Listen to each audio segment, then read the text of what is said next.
Shalom, selamat pagi Bapak Ibu Saudara yang dikasihi oleh Tuhan. Apa kabar Anda pagi ini? Saya berdoa bahwa kita semuanya bangun dengan segar dan siap untuk menjalani hari yang Tuhan anugerahkan bagi kita. Namun sebelum kita melangkah lebih jauh menjalani hidup di hari ini, kita hampiri Tuhan di dalam saat teduh kita untuk merenungkan firman Tuhan. Sebab kita percaya bahwa manusia tidak hidup dari roti saja, tapi juga dari setiap firman yang keluar dari mulut Allah. Dalam beberapa hari ke depan kita akan belajar tentang 10 perintah Tuhan yang ada di dalam Keluaran pasal yang ke-20. Hari ini kita akan belajar perintah yang pertama. Dalam Keluaran 20 ayat yang ketiga dikatakan, "Jangan ada padamu Allah lain di hadapanku." Haleluya, puji Tuhan. Dikisahkan ada seorang yang bernama Pak Matius yang merupakan seorang aktivis yang rajin di gerejanya. Suatu kali dia izin untuk tidak ikut pelayanan di ibadah hari Minggu. Ketika ditanya oleh pendetanya, dia menjawab, "Maaf Pak Pendeta, kali ini saya tidak bisa ikut karena ada hal penting yang harus saya lakukan. Kantor saya akan mengadakan gathering di luar pulau. Di sana tidak ada gereja, tetapi saya akan berdoa sendiri. Saya tidak enak hati dengan rekan-rekan di kantor kalau saya tidak ikut." Mendengar jawaban tersebut, Pak Pendeta menerangkan dengan lembut, "Betul Pak Matius, bagus kalau kita mempunyai relasi pertemanan yang baik, tetapi jangan sampai itu menjadi berhala." Pak Matius kaget, lalu dia menimpali, "Loh Pak, saya masih orang Kristen, rajin ke gereja, bahkan setia melayani. Masa cuma izin sekali saja sudah dibilang menyembah berhala? Bapak jangan sembarangan menuduh orang ya." Jawaban Pak Pendeta itu sebenarnya sangat alkitabiah. Penyembahan berhala di masa modern sangat beragam bentuknya. Tidak hanya berwujud pada ritual dan sesaji saja. Misalnya, seorang anak yang tidak bisa terlepas dari kecanduannya bermain mobile game. Berarti dia sudah menjadikan permainan tersebut sebagai berhalanya.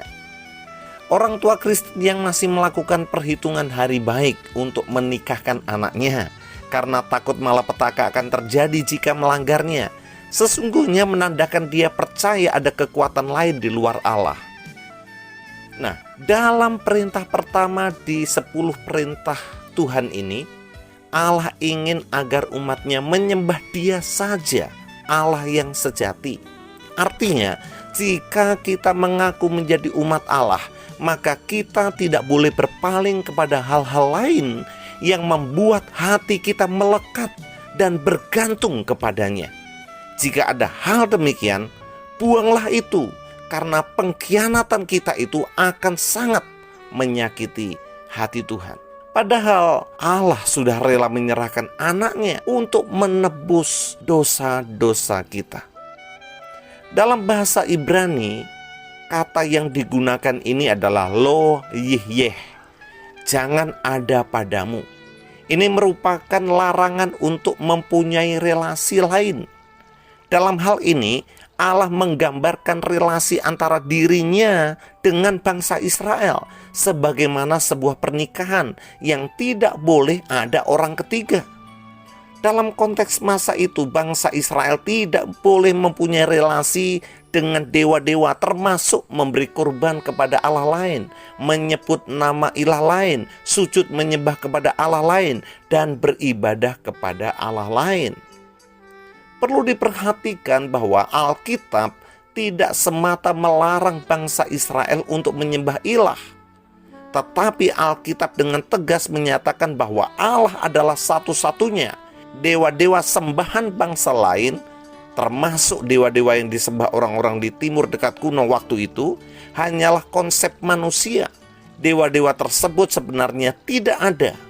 Dalam Ulangan 4 ayat 32 dikatakan, "Sebab itu ketahuilah pada hari ini dan camkanlah bahwa Tuhanlah Allah yang di langit di atas dan di bumi di bawah. Tidak ada yang lain." Yesaya 44 ayat 6 berkata, "Beginilah firman Tuhan, Raja dan Penebus Israel, Tuhan semesta alam.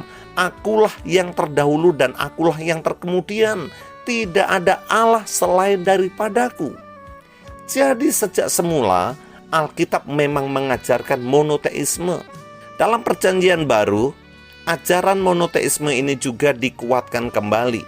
Pada waktu Tuhan Yesus dicobai, Tuhan Yesus menghardi iblis dengan berkata, "Enyahlah iblis, sebab ada tertulis, engkau harus menyembah Tuhan Allahmu, dan hanya kepada Dia sajalah engkau berbakti." Mungkin ada yang bertanya, apa wujud pelanggaran perintah ini dalam kehidupan sehari-hari di masa kini? Nah, Martin Luther pernah berkata, apapun yang membuat hatimu melekat kepadanya dan kamu bergantung kepadanya, itulah Allahmu. Mungkin kita tidak secara ekstrim menyembah atau memberikan sesaji kepada dewa-dewa, tetapi apakah ada sesuatu yang membuat hati kita melekat dan kita menjadi bergantung kepadanya? Misalkan seorang pemuda yang sangat mencintai kekasihnya dan merasa tidak bisa hidup tanpanya, berarti dia sudah menjadikan kekasihnya itu Tuhan dalam hidupnya. Pemuda yang seperti ini tidak akan segan-segan untuk meninggalkan imannya ketika kekasihnya itu membujuknya. Hal yang lain, uang, kesehatan, hobi, karir, ambisi, keluarga, barang-barang elektronik, akun-akun media sosial dapat dipakai sebagai contoh dari hal yang dapat menjadi berhala dalam kehidupan orang Kristen masa kini. Jadi Bapak Ibu Saudara yang diberkati oleh Tuhan, apakah engkau masih menyimpan Allah-Allah lain, Tuhan-Tuhan lain dalam hidupmu? Apakah engkau masih menomorsatukan hobimu, pasanganmu, dan segala hal menggantikan peran Allah dalam hidupmu? Kalau itu engkau lakukan, bertobatlah. Jadikan Tuhan Allahmu sebagai yang pertama dan terutama dalam hidupmu, seperti yang difirmankan oleh Tuhan, "Jangan ada padamu Allah lain di hadapanku." Mari kita berdoa. Bapa kami yang ada dalam kerajaan surga, kami bersyukur, berterima kasih untuk kebenaran firman Tuhan pagi ini. Kami diingatkan bahwa hanya Engkaulah satu-satunya Allah yang benar, dan Engkau tidak menginginkan kami menggantikan posisimu, menggeser posisimu dalam hidup kami dengan berhala-berhala yang lain, ilah-ilah yang lain, Tuhan-Tuhan yang lain, selain Engkau saja yang terutama dalam hidup kami.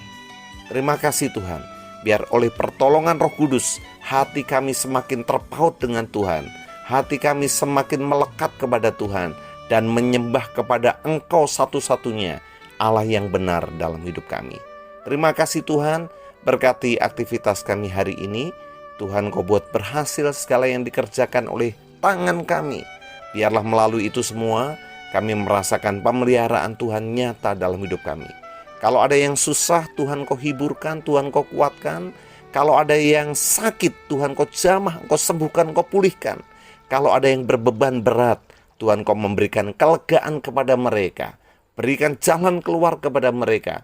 Biar nyata Engkau ada, Engkau dahsyat, Engkau masih melakukan mujizat sampai hari ini, dan tidak ada yang mustahil bagi Tuhan. Terima kasih Tuhan, kami siap untuk menjalani hidup di hari ini. Dalam nama Tuhan Yesus Kristus kami berdoa, haleluya, amin. Selamat pagi Bapak Ibu Saudara, selamat beraktivitas. Tuhan Yesus memberkati kita